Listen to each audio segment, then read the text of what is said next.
Olá, turma! Em mais uma aula de Geografia, o tema de hoje é hierarquia urbana. Em aulas passadas, eu já expliquei para vocês como ocorreu o processo de urbanização das cidades brasileiras, e a palavra hierarquia em si, ela já remete a uma ideia de classificação, ou seja, classificaremos as cidades, essas zonas urbanas que formam as cidades.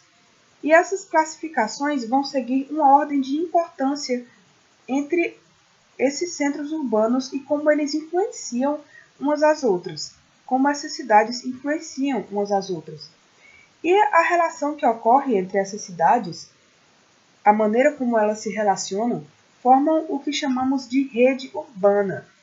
E o que é rede urbana? Um conjunto de centros urbanos que se articulam entre si por meio do fluxo de pessoas, mercadorias, informações e recursos financeiros.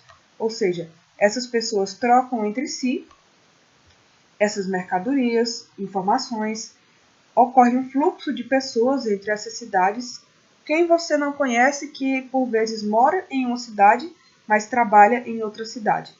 Ou então tem algum comércio, mas o que ele vende, ele compra em outra cidade, vende em outra cidade. Ou você mesmo às vezes vai comprar um produto em outra cidade porque lá é mais barato, mais acessível, ou porque na sua cidade não tem e só tem esse produto em outras cidades. Então é dessa maneira que essa rede urbana ela se articula. E a hierarquia urbana? Quais são as classificações da hierarquia urbana? No topo dessa classificação estão as metrópoles. E o que são as metrópoles? São cidades de grande porte. Elas possuem muitos habitantes e uma grande área de influência, ou seja, influenciam muitas cidades ao seu redor.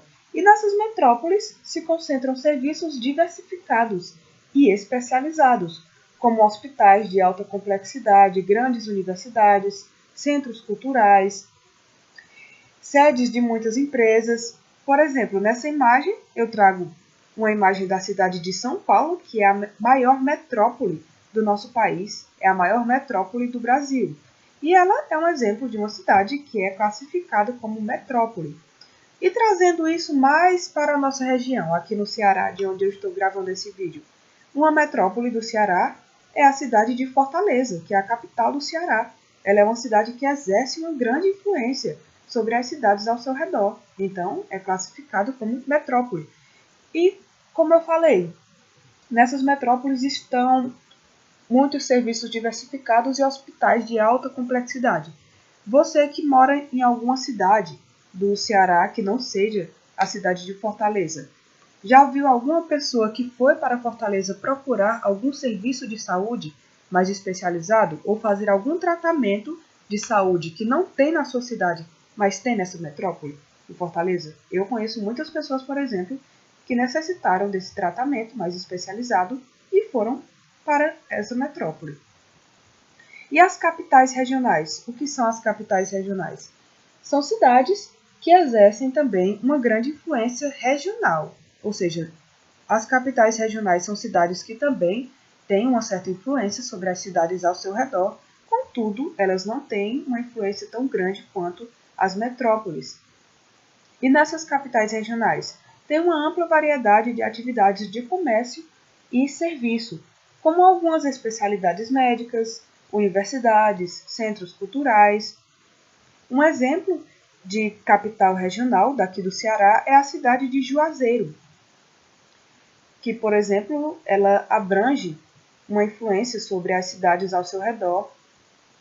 Ela também tem outras cidades que estão muito juntas com ela, como, por exemplo, eu já ouvi falar que caracterizam essa região como região do Crajubar, que é como se fosse uma junção. Cra, de Crato, Juazeiro e Barbalha.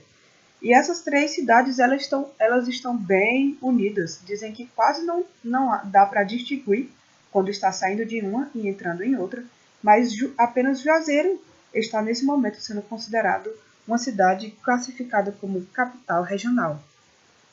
Inclusive, algumas pessoas de cidades ao redor vão procurar também serviços médicos nessa região. Outra cidade também do Ceará considerada como capital regional é a cidade de Sobral. Depois das capitais regionais, vêm os centros subregionais. São também cidades que exercem influência sobre outras ao seu redor, mas essas cidades têm um menor número de habitantes que as capitais regionais, ou seja, cada vez que essa classificação vai ficando menor, elas vão exercendo menos influência sobre as cidades ao seu redor. Inclusive a cidade de onde estou gravando esse vídeo agora, a cidade de Iguatu, ela é considerada como uma cidade classificada como centro subregional. E essas cidades, como eu falei, elas têm o menor número de habitantes que as capitais regionais, e os centros subregionais atraem pessoas geralmente do mesmo estado, em busca de serviços mais especializados. A cidade de Iguatu é um exemplo de centro subregional, mas também temos a cidade de Aracati, Quixadá, Crateús, Itapipoca, Limoeiro do Norte, Tianguá, Pacajus, Camusim, todas essas cidades classificadas como centros subregionais. Inclusive nessa imagem eu trago uma pequena fotografia que representa a cidade de Quixadá. Aqui está a Pedra da Galinha Choca, um ponto turístico dessa cidade, e o açude de Cedro também, outro ponto turístico da cidade, pois foi construído há muito tempo esse açude. E as cidades classificadas como centros de zona.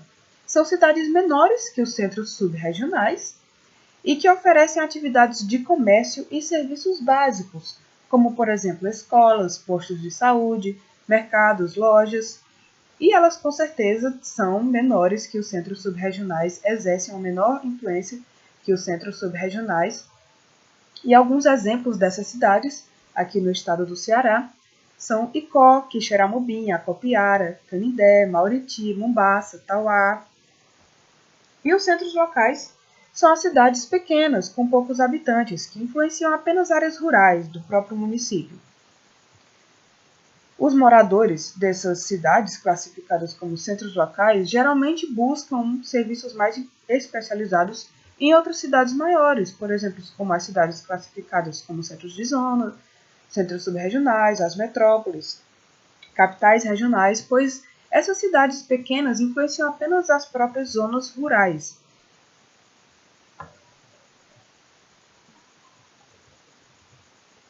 Aqui eu trago uma imagem que mostra, como eu já falei, a metrópole de Fortaleza, e essas linhas vermelhas mostram a influência que essa metrópole exerce sobre outras cidades. Por exemplo, Fortaleza influencia a cidade de Sobral, Itapipoca, Crateús, Quixadá, Iguatu e muitas outras cidades ao seu redor. E essas outras, já menores, como eu disse, Sobral já é uma cidade classificada como capital regional, ou seja, essas linhas amarelinhas que saem dela já são bem menores que as de Fortaleza, não é? Ou seja, a distância é menor, a influência é menor que essa cidade exerce em relação à metrópole. E assim por diante. E aqui, essa outra imagem. Se vocês puderem observar, é claro que essa imagem maior representa a metrópole e essas linhas amarelas que saem dela representam a influência que ela exerce sobre outras cidades. Ou seja, a metrópole ela exerce influência tanto sobre as capitais regionais, quanto os centros subregionais, os centros de zona e sobre todos os outros. E a cada vez que vai diminuindo, essas cidades elas exercem menos influência. Bom, pessoal, o que é que significa uma infraestrutura nas cidades? A infraestrutura é um conjunto de obras, redes e sistemas que permitem o funcionamento de uma cidade. E por que eu vou falar sobre infraestrutura nesse momento? Porque é um aspecto importante. As cidades elas foram se tornando mais urbanizadas, foram crescendo, só que esse crescimento tinha que vir em conjunto com a infraestrutura da cidade, não é? Mas isso não ocorreu. As cidades cresceram rapidamente, mas os investimentos públicos em infraestrutura urbana não acompanharam esse crescimento. Ou seja, em muitas cidades ainda existem pessoas que não têm acesso a redes de abastecimento de água tratada, a coleta e tratamento de esgoto, a iluminação pública, a rede de energia elétrica. E esses serviços, essa infraestrutura que deve estar presente nas cidades, são essenciais para que as pessoas vivam de uma maneira confortável, da maneira exercendo seus direitos, não é? Elas têm que ter direito a essa infraestrutura. Toda cidade deve fornecer essa infraestrutura para as pessoas. Aqui nessa imagem é um centro de tratamento de água para tornar a água potável para consumo. Aqui nessa imagem eu mostro uma rede de distribuição. Tanto aqui, nesse local aqui é onde ocorre a geração de energia elétrica, e essa energia ela vai sendo distribuída até chegar nas residências, nas empresas, indústrias, fábricas, nos locais onde necessitam de energia elétrica. E não apenas isso, há cidades em que ainda há moradias que não são adequadas para que as pessoas vivam nelas. Ou seja, há diversos serviços ainda nessas zonas urbanas que não são acessíveis para todas as pessoas, como o saneamento básico. Se vocês puderem ver essas casas, elas estão em uma zona não muito higiênica, onde não há um serviço de coleta de esgoto, e essa água poluída que vem os esgotos das casas, essa água ela pode sim e vai atrair insetos e outros micro-organismos que são transmissores de doenças. Nessa imagem aqui também dá para reparar que não existe um saneamento básico nesse local. Há moradias em muitas cidades que elas estão localizadas em zonas de risco, como por exemplo essas casas, se vocês puderem observar, elas estão em zonas em que pode ocorrer o risco de deslizamento. E com esse deslizamento, essas moradias vão desabar e as pessoas que estiverem dentro delas correrão risco de vida.